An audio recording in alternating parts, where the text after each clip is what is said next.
This is Safe Harbor Conversations, engaging heart, mind, and soul. Today, our conversation is about artificial intelligence and God. Our conversationalists are Garrett Andrew of Nipomo Community Presbyterian Church, Wink Farrand, a pastor, a life coach, and a social media shepherd. And I'm Tom Cochran, a writer, analyst, journalist, and a Presbyterian elder. This is probably a turning point in human history and something that all of us should be thinking about. And that's what we're going to talk about today. Ready, gentlemen? Yes. As people of faith, I would like to put a little bit of a frame on this. As people of faith, our view is that as culture moves from spiritual and faith alliances and allegiances as we have known historically in the 20th and the 21st century, we're becoming more dependent upon things like algorithms and artificial intelligence, and we wonder what is at play, what are the implications. And so there are a couple of bullet points that we would like to put up. We're talking about artificial intelligence, which is essentially a neural network. That's a mathematical system that learns by analyzing data. Google CEO Sundar Pichai says, and this is a quote, "This is as big a technology shift as we've seen." Recently, 1,000 technology leaders and researchers have signed an open letter calling for a 6-month moratorium on development of new systems. The advancement of artificial intelligence, that is a 40-year-old academic society, warns of risk. Microsoft and Google are racing to deploy new systems, and so are other companies. It is a big entrepreneurial boom. Artificial intelligence, like human beings, can learn unexpected behavior, but AI learns it from analyzed data. The godfather of AI, Dr. Geoffrey Hinton, left Google so that he can now begin to urge caution in development. And he calls for safety guidelines on an international basis for both development and use. And Google just recently issued their own white paper. It's called an Agenda for Responsible AI Progress. Among their suggestions, AI could amplify social discord and societal issues. They say we need guardrails to prevent malicious use. And they recommend that government, academia, civil society, and companies need a better understanding. And I guess we would suggest there ought to probably be some philosophers and theologians at the table. Wink, Garrett, what do you think? There should certainly be all sorts of people at the table for conversations such as artificial intelligence and how that's going. And it's happening. We can't stop it, but we need to figure out how to mold it in a way that it's helpful to us as opposed to something that's harmful. And I imagine we will experience it both be harmful and helpful. That's my first 2 cents. Wink, you work with AI a lot. Yes, I do. And it's that a lot of the discussion that I'm seeing surrounding this in the news, I don't mean to be unkind, but I find it rather moot, if I can say it that way. The problem we have is that AI, what is happening with AI, and if you've used ChatGPT or any of the other, now there's close to 100 different ways to interface with AI. It already contains the knowledge of what is online. Now, let me say it this way. Back when Google first got started, one of their projects was to digitize all university news and every kind of written content that was already available online through Nexus searches. I don't know if, Tom, you did any Nexus searches while you were in broadcasting. All of that was digitized and accessible through Google, which means that all of that information is already out there in the clouds and in the computer systems, and AI is accessing it. One of the things that's been comical for me with having a theological understanding is as I've asked GPT to write a sermon just to see how it came out. And I found in the sermon snippets of Spurgeon and snippets of Stanley and all of these things that have been digitized and put online. They all come forward, and actually, it did a pretty good sermon. I mean, it was it was one of those things that when I got a hold of it, after it was all done, and I told it to only do a 15-minute one. It took it about 5 minutes, and I was it was around 1,000 words, and I was pretty impressed with if you stood and read that, even unedited. If you stood and read that, most people would say that's a pretty good sermon. All right. This is an interesting point. How can those of us who are sitting in the pew determine whether this sermon that we're hearing is coming from the soul of Garrett or it's coming from his friend, a chatbot? And what difference does that make? Garrett? Well, I've also played with ChatGPT a lot because it's a fascinating tool, and yes, it has all of the internet available to it, and so it's kind of like a Google search that's a whole heck of a lot better than anything we've had before. And when I've asked it to write things for me, again, as Wink was saying, you can discover in it like snippets of pieces. You're like, oh, that's that person, that's that person. Because currently we don't actually have artificial intelligence. We have kind of search engines 2.0, and we're calling it AI. At least that's to the best of my understanding. It's not coming up with things. It's just rearranging things and utilizing what we're doing. And when I've had it do things, it's good, but it's not great. It has Mm-hmm. decent ideas sometimes, but it's not the it lacks kind of soul. And even if you ask it to write you a story, and it can give you kind of a story, it, it doesn't have the meat. It's yet. I mean, even in the stories of how it's updated itself and things, it's getting better. It's learning and all those kinds of pieces. And I ponder then too, there's plenty of organizations and companies and businesses that are worried about how it's going, or people who are in those organizations, companies, and businesses that are worried about how it's going to replace human beings. And and there might be some people who suddenly use these different AIs to help write their sermons, to write sermons for them if they don't have time. How does the people in the pew know that it comes from the soul of the person who's preaching? I would imagine that the soul of the person who's preaching, either they take whatever that AI might give them and work with it or incorporate it within themselves.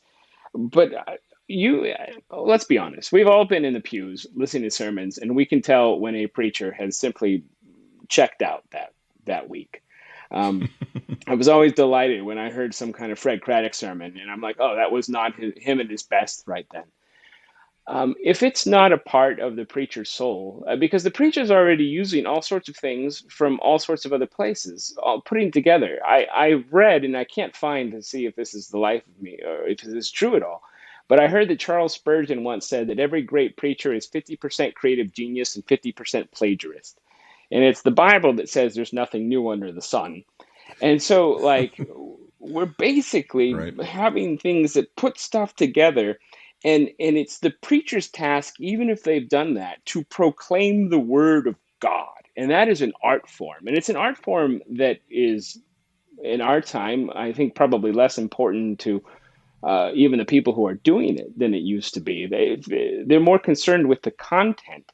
And the content is, of course, of primary importance, but how one presents that content, how one proclaims that content, has so much to do with it. And so, again, if you're sitting in the pew and you're like, well, that sermon didn't really speak to me, who knows if it was AI or not? But perhaps you have a sermon and you're like, that was one of the better sermons I've ever heard in my life, and it spoke to my soul.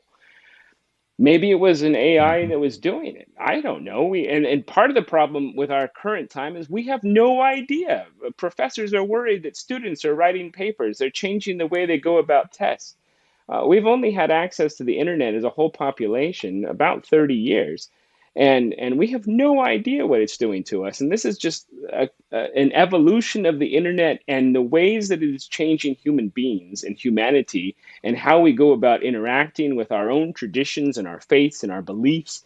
I mean, it's going to challenge our concepts and our notions of human agency. It's going to challenge our ideas of morality. It's going to challenge our senses of spirituality. And it's going to probably lead to new understandings of faith and belief. But we are only dipping our toe in the water of what that is now. And we have no idea. So I'd say to anyone, if they hear a sermon and it speaks to them, that's because God can speak through anything, even this artificial intelligence that we ourselves are creating in this moment. As Wink said, these artificial intelligence, these learning systems have read what's out there. So, as men of faith, what do we think should be out there that they should be reading? In other words, can a soul be implanted in a neural network by the volume of data that it reads? What are the texts? What are the holy and faith texts that artificial intelligence ought to be digesting so that when a pastor wants to call up something that may help them or her write a sermon, that we know that this machine has sort of gotten a full understanding as opposed to just a narrow or a sect or something more limited. Well, everything that's out there, it knows. So, I mean, it's already digested. I mean, anything, it has all the Bible texts. It has all the anything that any doctoral thesis, it's already in it. Most of, when stuff is put up online, sermons, whatever, speeches, political speeches, it already has all of that within context, and it draws from all of it. The thing that AI attempts to do in the programming is multitask all of that together and then somehow make it coherent. The biggest thing AI doesn't have is emotion. It can't have emotion. When you talk about a living soul, that's the emotional center of all of us. That's what makes us who we are, the way we act, the way we react. And what how do I best say it? What motivates us, how, when I talk to people, and in an attempt to coach them through a problem or whatever, I'm trying to get them in touch more with how they feel about the problem than trying to do some kind of exegesis on what makes it logically wrong to do this and logically wrong to do that, or right. They are motivated. All of us are motivated at a feelings level, some more than others, but how we feel is who makes us who we are. So AI doesn't have that, and I just don't think it ever will. So when I ask AI to write me, let's say, a social media post in the voice of an influencer on Instagram, and you can do that, it gives me this generic mimicry of who that is, because it doesn't feel. And so what I have to do, what I'm looking for is a framework then to make emotional when I do use it. A lot of times I'll take some of the devotionals that we get and I'll run them through the AI filter just to see how it would revoice it for a 20-something. but again, it comes out very sterile. it just it has no emotion to it. It'll say, "Hey guys, what would you do if?" I mean, it sounds like somebody is trying to mimic that generation, and it is drawing facts and figures and thoughts that are out there in the blogosphere. I mean, everything in the blogs, everything that's being discussed is going into AI now.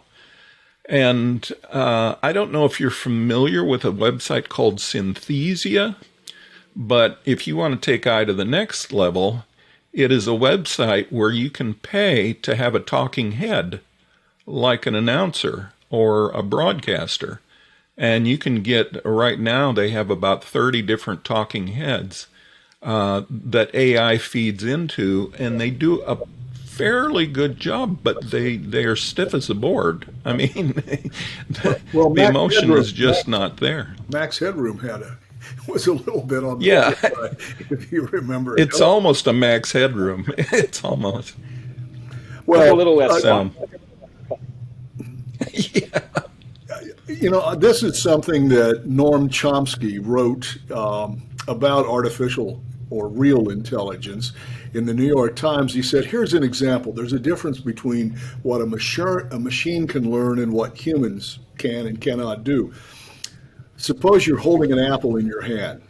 Now you let the apple go. You observe the result and say, the apple falls. That is a description.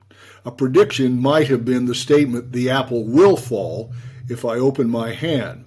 Both are valuable and both can be correct, but an explanation is something more. It includes not only descriptions and predictions, but also counterfactual conjectures like any object would fall, plus the additional clause, because of the force of gravity, or because of the curvature of space-time, or whatever. That is a casual explanation. The apple would not have fallen for the force of gravity. That is thinking. And he says the crux of machine learning is description and prediction. It does not posit any casual mechanisms of physical law. Of course, any human-style explanation is not necessarily correct. We are fallible, but this is part of what it means to think, to be right. It must be possible to be wrong. Intelligence consists only not of creative conjecture, but also of creative criticism. Now, as we deal with something as profound as our existence in this life and our relationship to others and to the holy divine, we have a right to be incorrect, and we have been. Well, if the machines are learning all of this, are they not also learning our incorrect assumptions? And then do we live in a house of mirrors where we are now surrounded by our own presumptions and our errors previously, which we then only compound? And does that have an impact on how we teach people about faith? You know, when the printing press was invented and people had access to the Bible for the first time in human history on a wide level, and we will hear the story still that the Roman Catholic Church did not want people to have access to the Bible, and yet when they had access to the Bible and then in languages that they could read and understand, um, there was great good and great terror that came from it.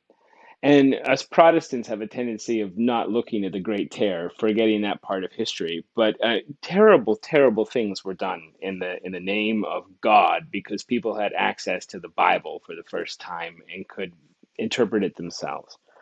And and and still is being done, to be honest.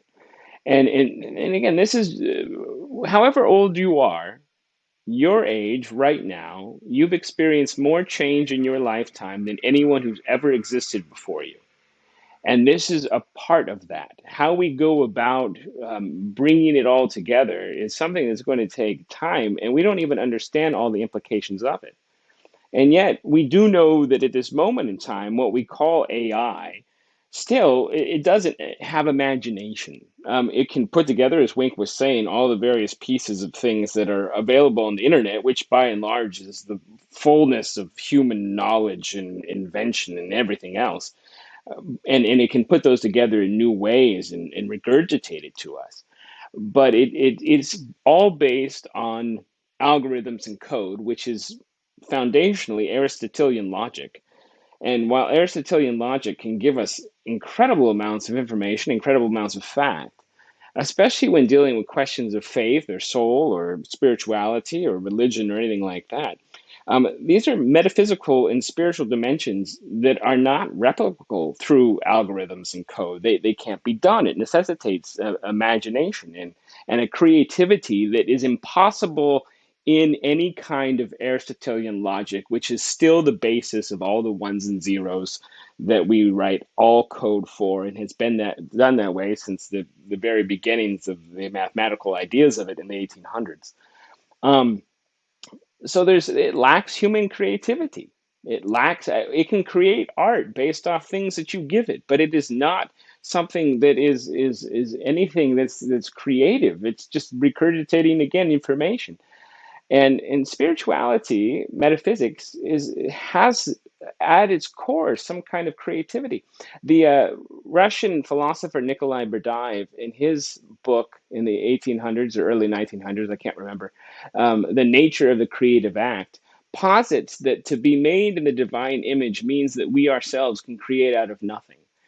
AI is not creating out of nothing.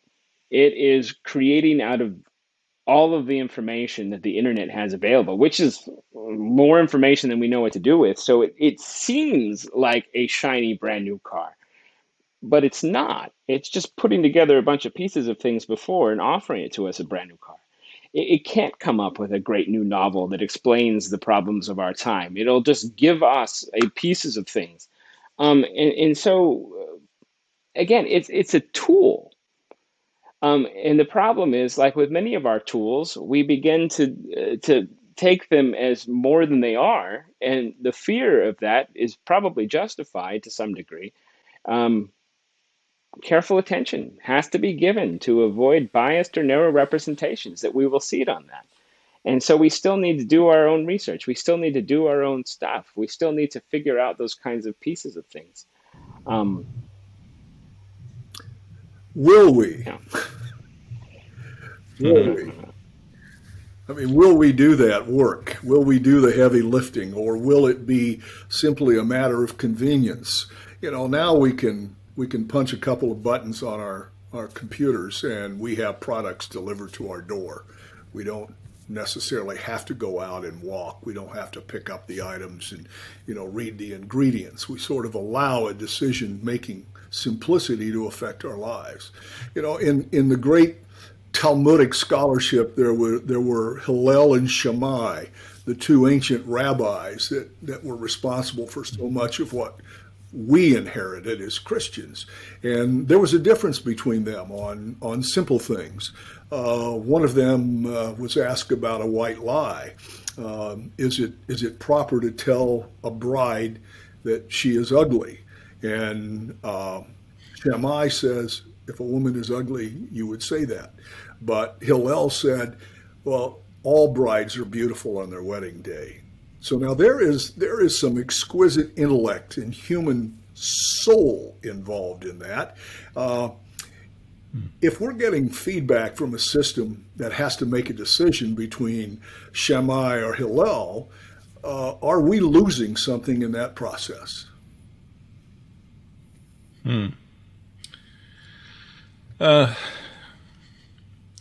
Yeah. I mean, what you've lost is, again, it goes back to, let me say it this way. My wife and I were marriage encounter presenters for 10 years. And that whole weekend, if you've been to a marriage encounter, that whole weekend is about teaching a couple to get in touch with their feelings and being able to communicate that feeling with their spouse in a way that their spouse can hear it and understand it. That's the whole weekend. and it takes over 40 hours to do that. but but once that happens, once they get in touch, their marriages become much more stable. Instead of each person looking individually, introspectively into themselves when they make decisions or react, they're thinking about, I know how she's going to take this if I say it this way, because you begin to understand each other. You don't have that. You don't have that if it's just regurgitated information. And so my biggest fear with AI is how it will be used to manipulate people, because everything that's out there is in it. So what does my fear come from? There's a lot of people that have secrets on the internet, and leveraging those secrets motivates people to do things they would not do. There is, I think it's on Prime Videos, there is a series called Rabbit Hole, and it's about that exactly. It's taking all the information that's out there and making people do what they normally wouldn't do. It's about manipulating the masses. And this is the thing. It's not so much getting in touch with humanists. It's getting in touch with that evil part that will flog us, if I can say it that way, into doing and becoming what we don't want to be. And that's what scares me.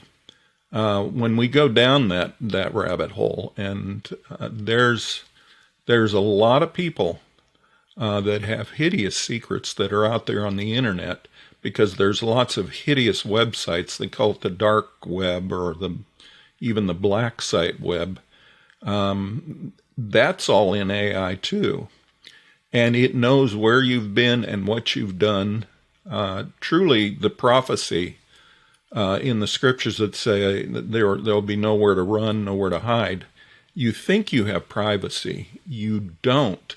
And what always amazes me is, people that run for office are these movie stars, and they've done something decades ago, and they didn't think anyone was watching, and then all of a sudden, here it is.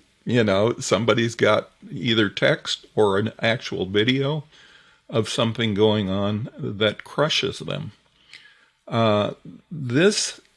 We may wind up, and see, this is the problem. We may wind up with a world full of people too scared to lead, and wind up being led by synthesia bots speaking to us through television screens or computer screens or phone screens and giving us our marching orders.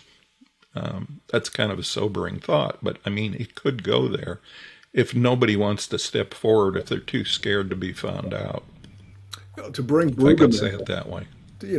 one of the things that I like about what Walter Brueggemann has written and said is that so much of our role is to rise up against empire as it is manifest, whether it is sort of the idols of a commercial society and materialism, or the repression of people and the denial of rights and liberty. We're dealing with a system here that obviously can help in doing remarkable medical research.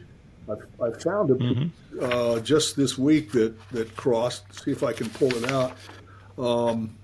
A new superbug killing antibiotic was discovered by using artificial intelligence.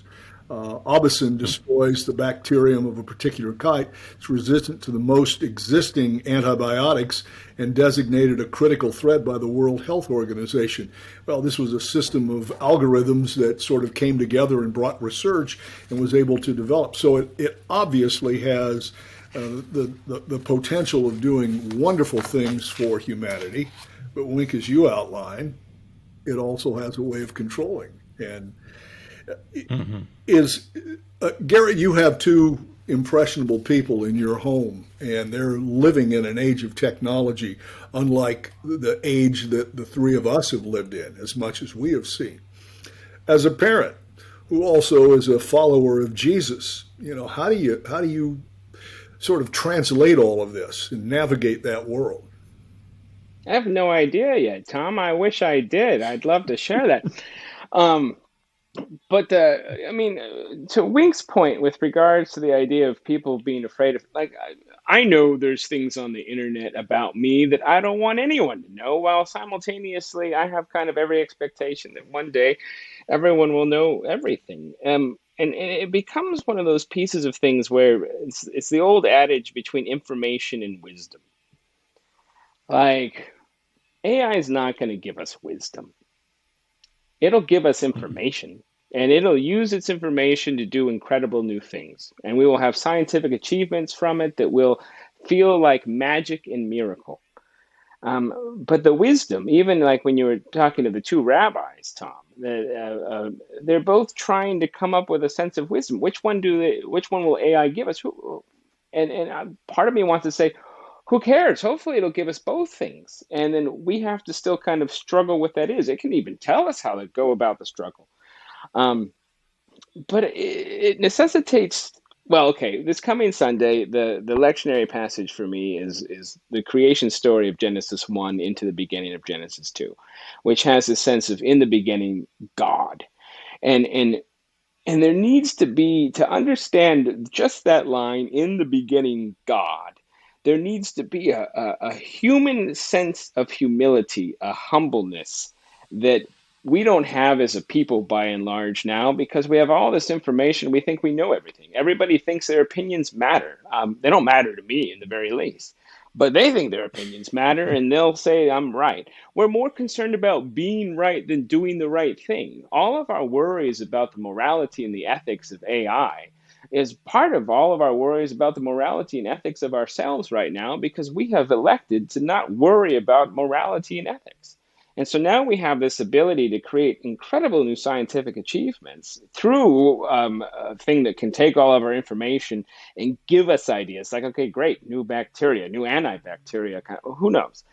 Um, but still, how do we go about treating one another? What does it mean to love one another? All of this Hmm. stuff can answer those questions, but it doesn't provide us. Let's take, for instance, the theme of the rabbit hole. People are afraid of being a leader because everyone will judge them for what they've done. Well, now this begins to sound like a great question with regards to religion. Like, great, we're judged. Guess what? We're all going to be judged. Guess what? We've all failed. Guess what? Is there grace?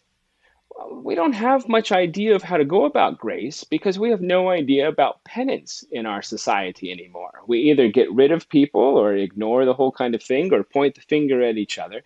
But we have no idea how to go about any of this because they're more ancient questions than technology has the ability to even figure out, because it's foundational to what it means to be a creature. It's foundational to how do we treat the earth? How do we go about these things? And they're questions, again, that are still questions of people, because it necessitates, will we? Who knows? Because like you said, Tom, we like it easy. We want it Hmm. easy. All of this is about making our lives easier. And yet, simultaneously, we have the easiest lives of people who've ever existed. And every study shows that we are the loneliest, most addicted, most medicated society that has ever existed. We have more stuff, more ease, more ability to do nothing, and we have a less sense of a purpose and direction as a whole, like any first world nation. Uh, there was a study that was done with regards to people who are my children's generation and that whole Gen Z. 40% of them don't want to have children because they're afraid to bring children into this world. 60% of them don't believe that the older generations care about them at all because, let's be honest, overall, societally speaking, they don't. And so we have this disconnect while we're trying to make life easier, and we're now making ourselves more afraid. Because the fascinating part is, years ago, I read how people who are developing AI and coming up with these things, many of who are strict atheists, are now going back in time and looking at the mythology of ancient religions about how they deal with their gods. Because those mythology of ancient religions created these gods that were able to do whatever to them. How do you try to placate this God? And if you're worried about trying to placate a God that you're creating and going back to ancient texts to figure out how to do it, well, isn't it a great joy that I work with an ancient text to try to figure out how to go about existing together? And I think it's probably just going to push us to the place where we are going to have to say, this isn't working. How are we going to be able to do this? Are we going to be able to live with grace? Are we going to be able to know each other's secrets and forgive one another? Are we going to recognize that all of these words of this Jesus of Nazareth actually mean more to us now than they probably ever have in our lives? Because there's no such thing as secrets anymore. And we're going to have to rely on forgiveness, grace, and humility. Admit that we're not perfect. Admit that we need some other things. Admit that we need to actually come together to work. Because even if I can get everything delivered to my house, imagine the disconnect of every other human hand that has brought, built, grew, made, slaughtered, whatever I use to consume so I can enjoy this life. I don't know any of it anymore. And this is only going to make that a little bit more. But I'm not an isolated monad. I'm a creature. And in the beginning, God made all of these things, made us. And I don't get to exist isolated. And if this isolates us further because of information, again, we're just going to need wisdom. Hmm. Yeah, we missed the milkman. My family, when milk stopped being delivered to the house, we missed the guy because he always had something fun to say. And he brought more than just milk. If you remember having a milkman, I mean, that's a long time ago. But he, you know, I, it's now you go down to the store and you pick up your milk. I mean, that one of the when I was living, where was it? I think it was in the Bay Area. I think Santa Rosa started putting a milkman out on route. Because people liked having their milk delivered, but this is to the high end people in these bottles, the old fashioned bottles. But here's a guy that you could talk to, and next time you come, could you add this? And I didn't have to sit down at a computer. I didn't have to go to the store and see, oh, they're out of whatever it is. I could just say, next time you come, could you? There was a relationship, and AI is never going to give us a relationship. AI is never going to debate because it knows both sides of the argument. So why would it debate? There's the thing with debate is you're trying to go find your way to a truth, a segment of the truth through the debate. Well, AI is not going to do that because it thinks it already knows truth. Let me posit something there, though, Wink, because you raise both of you raise an interesting point. My daughter, a couple of weeks ago, sort of chuckled at me when I had asked Siri to do something, and then I said, "Thank you," and she said, "You thank Siri?" Well, I have found that when I'm interacting with artificial intelligence, whether I'm trying to do something online or a recent conversation I had with Bard, is that I try to apply the same kind of basic kindness that I would expect to receive from a human being and that I would give to a human being. Now, is that important? Is it important to say thank you and to express kindness and to live the principles of Jesus in our interactions with artificial intelligence?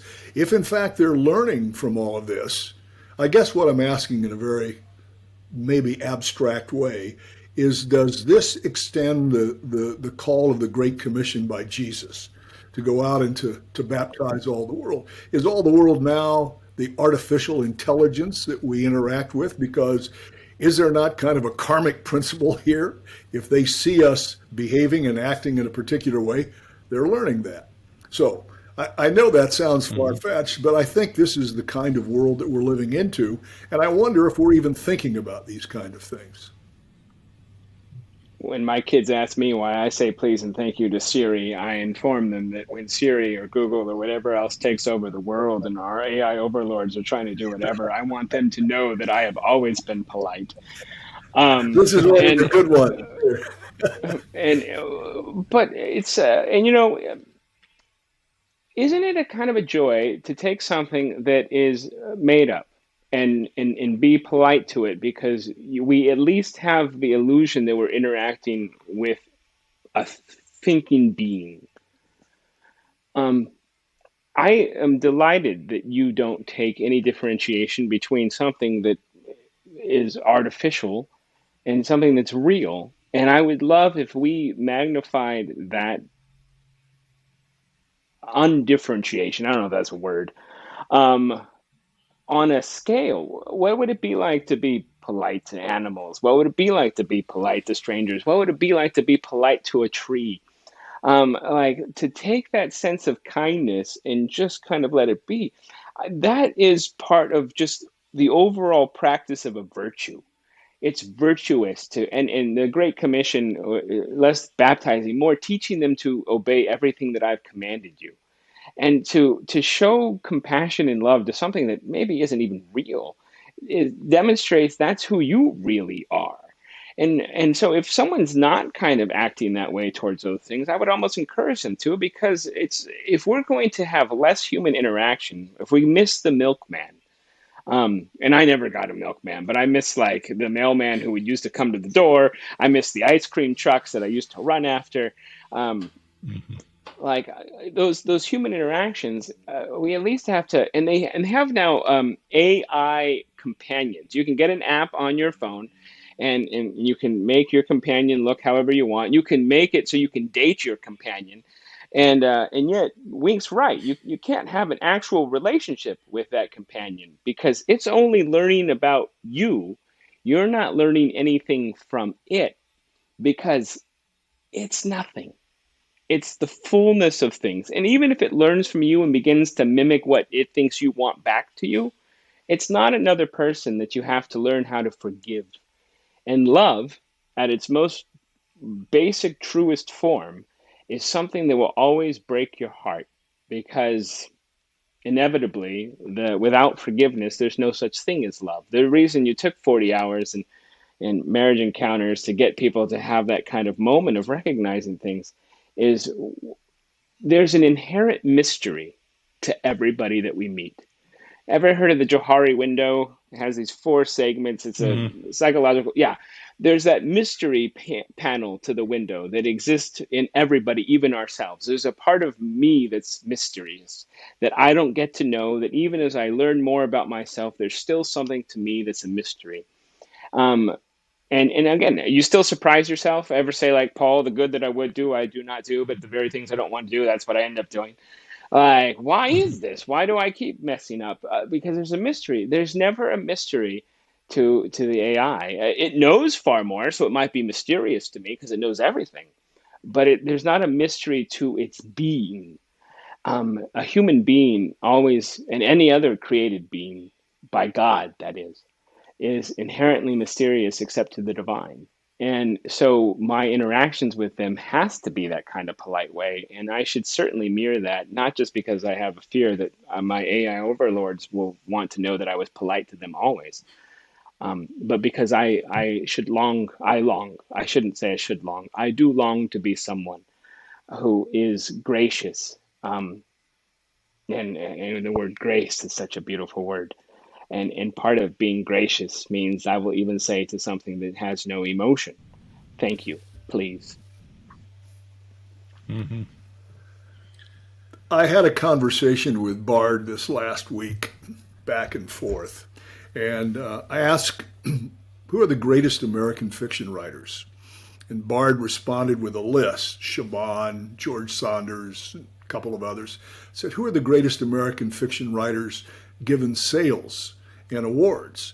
And he came back with Mark Twain, or it came back with Mark Twain, Steinbeck, Ernest Hemingway, and Toni Morrison. And I said, "What is your favorite?" Came back George Saunders, because Saunders dealt with interesting things and made it laugh and feel good. And I said, it's interesting. The Bard is a name that we apply to William Shakespeare, maybe the greatest user of English words. How do you feel about that? One of the answers that Bard came back with is, I hope that I can use my abilities to create something that is both beautiful and meaningful, and that I can live up to the legacy of William Shakespeare. Now, those are words that it just randomly, or not so randomly, it actually brought together in a very precise and scientific way to fashion a response so that this goofball at this end of the conversation is hearing something in response, but it also seems to reflect a kind of an ordering of priorities and a sense of values and a kind of respect. Now, it's learned all of that because of all the words that have been said and written about Shakespeare, and was able to assimilate that very rapidly. But it also seems to, I responded to it as though, well, there's a little bit of a message, there's a little bit of a meaning, maybe even a humility. Now, how do I learn about humility? How does artificial intelligence learn about humility? These are factors that I am reading into this that we both share, but that's the world we live in now. I'm waiting for this for the millennial generation that does not want to raise children, for a series to come out on one of the streaming channels of that generation wanting to have a family but not wanting to raise children, so they're able to buy or adopt an artificial intelligence that is like a humanoid. And there we get into and it will do whatever you want. Yeah. Something Garrett had talked about, being polite and respectful. I think God always intended for us to be polite and respectful, because the created order was created in the image of God. We're made in the image of God, but I mean, it is from Him that all things came. I think what has been going on of late is great disrespect for the created order, and I don't know if AI is going to get involved in that to find ways to do something that's even more hurtful. I don't know. Hopefully, it's going to find ways to do beneficial things. My brother, who's been working with computers a long time, he was a computer developer and programmer, and he's still doing that, but he came up with a little software package that when you would play the piano, it would write the notes down. It was called Finale. It is used in every major university across the United States now. He invented that. And, we've had a lot of these kinds of discussions, and the last time I talked with him, he said his biggest problem with AI is it's going to eliminate so many of the jobs that fall under him in programming, because and he was giving an example of one of the people he was handing a project over to, that he said, now this is going to take you 30 days, but if you use AI, I'll show you how to do it. You're going to get it done tomorrow. Now, my wife, who taught for almost over 30 years in college, she was a real stickler on writing papers and making sure that the work that they were turning in was original. It terrifies her to think that a student can now have AI write a paper that you can run through the copyright checkers, and it'll fool them. It'll fool them. You don't really know if the student wrote it or not. And she and my son were talking about this. We were at a basketball game this last Saturday, and my son John was saying, you know, the teachers have given up trying to check. They're teaching the students now how to write the papers with AI and showing them the tools that they need, how you ask the question to generate the papers. Because they found it's more beneficial to do that than to try and fight it. So we're going to have a lot of people turning out of a lot of research projects that because they ask the questions right, they will probably come up with some pretty good papers.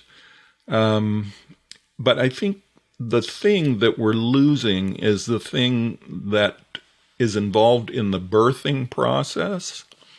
Why does it take 9 months for a human baby? It takes that long till you get used to the idea that you're going to have a baby, I think is part of it, but you're learning all along that way.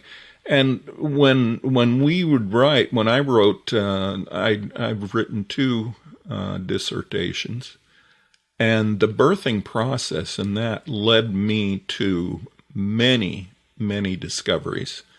To turn that over to a computer diminishes me. So, and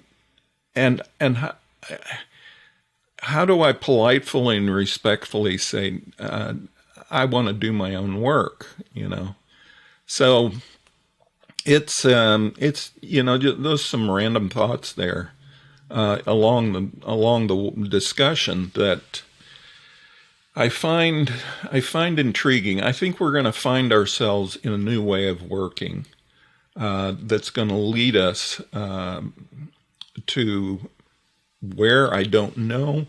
But once we reach that plateau, are we going to find ourselves then we're really good at getting out of work. And I think once we reach that plateau, we'll find our ways to not do so much work again. I think that Till we're just... One of the reasons we're having these thoughts and these conversations is because, back to our premise, is that this is potentially impactful in such a way almost without precedent in human history, or at least it's on the scale of those things that have changed how human beings live with each other and with themselves.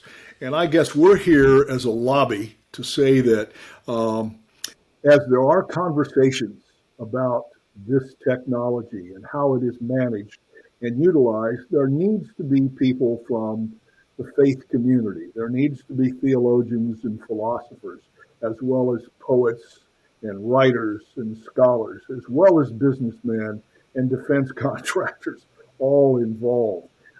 There was another group that came out just recently with a call for broad-based international agreement and sort of regulations, sort of controls across government, companies, universities, and more to help translate the technological breakthroughs and also mitigating the risks that this proposed. AI can stimulate economic growth. It is going to have a disruptive impact on the workforce. And I think we need to have people from the faith community that are addressing those implications as well, whether we do it in conversations with ourselves from a pulpit or part of an international association. These are, I think, issues that people of good conscience and people of faith cannot just simply watch happen. I think we need to be participants, and that's part of why we have started this conversation about artificial and intelligence of God. And maybe we've been chasing our tail here today, but I certainly have enjoyed it. It's been a stimulating conversation, and we hope those of you who are watching have also. We'll be back again. But before we depart, sort of a final thought from the humans who are not algorithms who you see on your screen. Garrett? You're right. This is, and it's not just the AI; it's the information, era that we're in. Computers, technology, internet, all of this. It is as big in human history as the Industrial Revolution, as the advent of the printing press. Although I think the printing press is actually lower on the scale than this. It's as big as the advent of writing and agriculture. So if I'm comparing this information boom to the Industrial Revolution, writing, and agriculture, that's huge. Um, and when writing happened, or when agriculture happened, let's start with agriculture. Agriculture and writing were around the same time, and they needed to be around the same time. Um, because we, again, like Wink said, we wanted to work less. We wanted to stop hunting and gathering and have these kinds of things. And there were people at that time, so we can find through our anthropological evidence, that thought it was the end of society and humanity as they knew it. Or that writing was going to take away our stories, that writing was going to take away our ability to remember things. And while they were probably right, it gave us far more.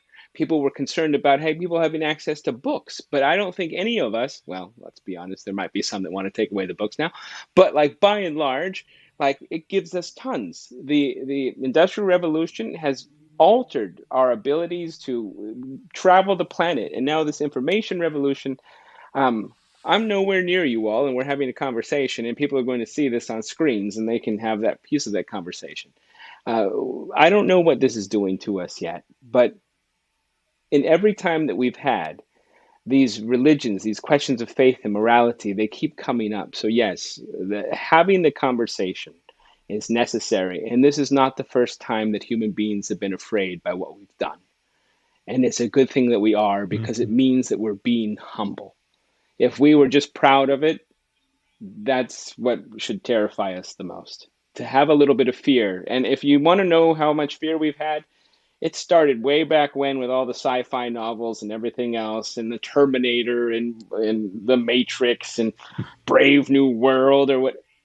These are pieces Mhm. that our creative geniuses have been wrestling with for longer than we've had the actual ability to wonder what's going to happen. We just need to continue having that Mhm. conversation. Science fiction is sometimes referred to as speculative reality. And I think that we can look back in our own culture and we can see that there's a certain truth in that. Wink, before we depart, your final thoughts. And I will say that we will get this group together again. We're not going to go away and sit on a mountain someplace and allow you all to solve it.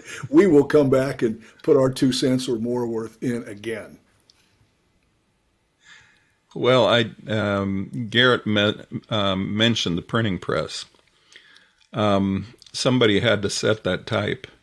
When I was working at a church in the Bay Area, the wife of the church secretary, or excuse me, the husband of the church secretary, was a typesetter, and he lost his job during that time I was there because of the personal computer. So as we see, AI is going to come through and dissolve a lot of the jobs that are being done by the underprogrammers. It's, I guess, my only advice is stay sharp and keep learning, because we all are in a series of planned obsolescence, if I can say it that way. And the only way you stay ahead is by staying on top of the learning curve. That gets more difficult as we get older, that's for sure. But at the same time, I believe that whether you want to think of it this way or not, I still believe that God is in all of this, and it's causing His purposes to come together. And I look at it as the future return of Christ in some capacity. That AI will bring that, but in the meantime, we have to occupy. So I just say stay sharp.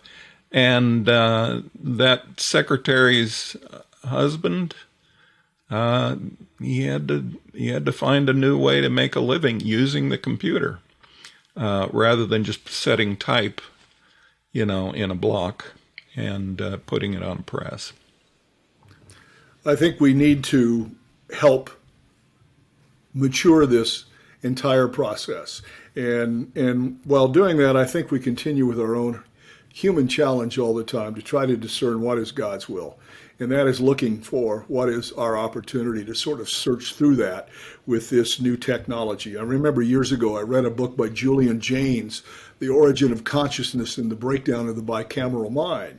Until we figured out that there are orbs and spheres in our brain, we oftentimes thought we were hearing we, humanity, early civilization. So Professor Jaynes hypothesized we're hearing voices, and that these voices were voices of the gods or voices of forces within their life, and they didn't realize that it was actually just their brain speaking to themselves. And so in a sense, the AI is a product of our brains speaking back to ourselves. And we're going to keep talking to it, and we're going to keep talking to each other. We're going to have more of these conversations, these safe harbor conversations. And we thank you very much for joining us. We'll see you next time.